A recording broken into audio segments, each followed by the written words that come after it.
Hi YouTube, we're here with some battery connections today.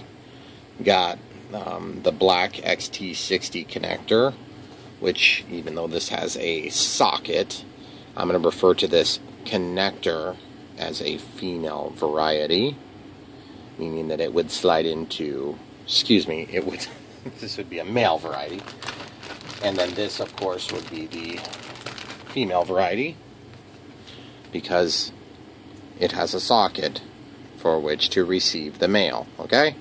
Very simple. Well, it used to be simple. Anyway, that's another story for another YouTube video. These are Turnigy brand, nothing special. They were out of the yellow. I don't have any problem with the yellow. I just assume get the yellow, but they're doing their graphene batteries, I think, now, so this is just what they're stocking. This is the part number if you want to order some. I also get them from Lemon RX. I think a pair is like 50 cents, really good value. So what I'm going to do is I'm going to use one of those. I have an option of doing this part number here, which is a JST, again, female connector, because this would receive a male connector or a battery connector.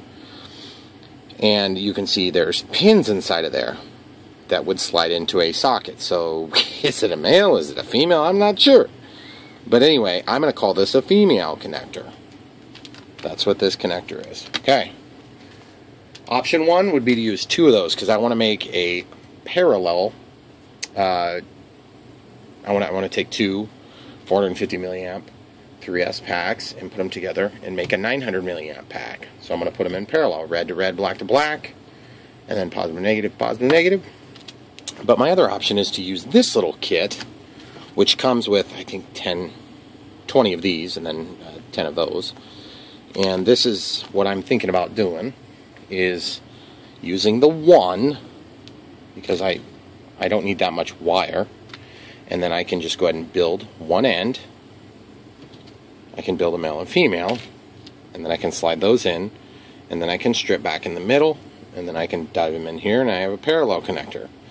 But in thinking through that, that's going to be a huge pain in the butt, so I'm not going to do that. But I just wanted to show you that that is one option to do. It would work really nice, but I'm not going to go through the trouble. That's way too much work. So I'm just going to spend the extra couple of cents, because these things are relatively inexpensive, and I don't want to have a super long lead on this, because this is an adapter. It's already coming off of another battery, but just keep in mind the batteries may not be in the exact position that you expect. So I'm going to give myself about that long. Let's just call it 30 centimeters. But let's measure it, just for all you people out in YouTube land. I'm going to give it,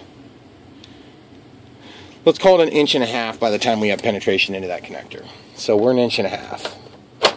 And what I'm going to do first is just cut these off. I got my soldering iron heating up. It's going to take and cut these right here. And then I'm going to set these aside for another project. Then I'm going to take my strippers. I'm going to strip back some material. Set that aside. Strip back some material. Set that aside. Strip back some material. Set that aside. Strip some material. Set it aside. And then I'm going to take these and I'm going to mate them up, red for red and black for black. Just get those lined up so they kind of generally stay put. Now there's nobody saying these have to be the same length leads. You could make one longer than the other if you knew your batteries were going to be in a strange compartment. In my case, I just kind of want this to be more of a universal thing, so I'm going to do it this way. Okay, so we're just twisting those together. You can also take and slide them together and then fold them, but I'm not going to do that today. Okay, so the negative is marked here. There's a little line on there. I'm not sure if you guys can make that out. See the line? That's negative. And the positive. Okay, so we're going to put the positive together, and you'll notice that that will slide in, but it's flush at the base.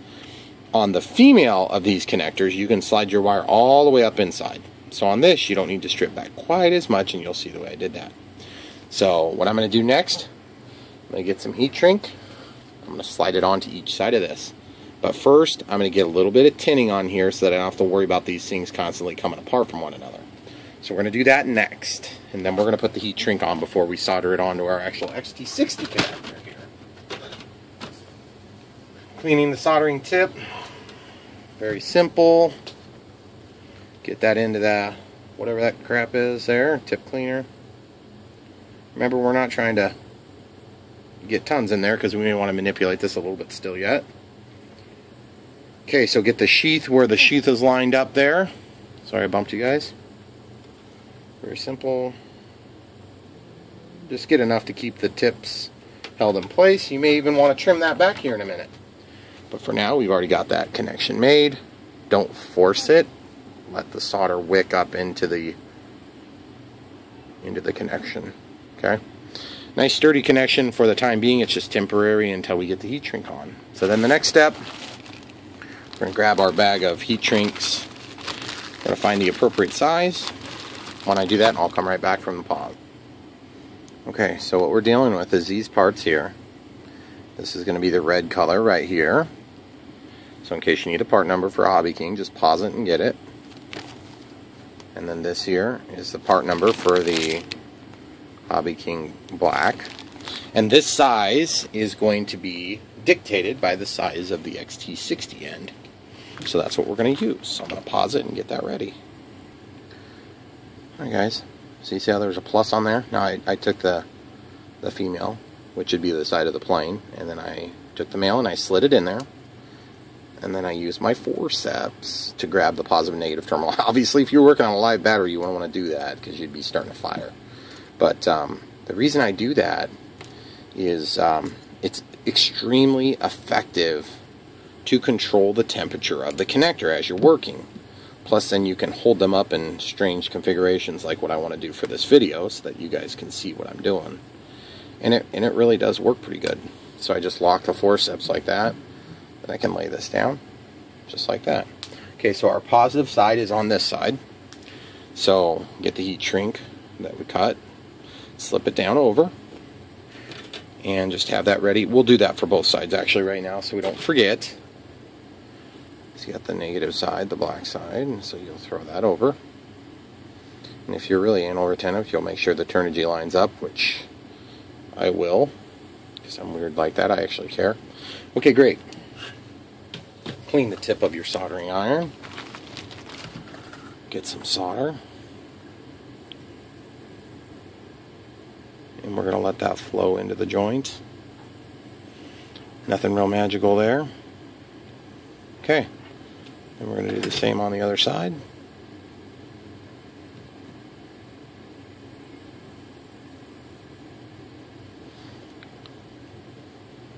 Very simple. Okay, so we got the negative side here. So since we got the negative side so you guys can see better, I'll just go ahead and start with that side.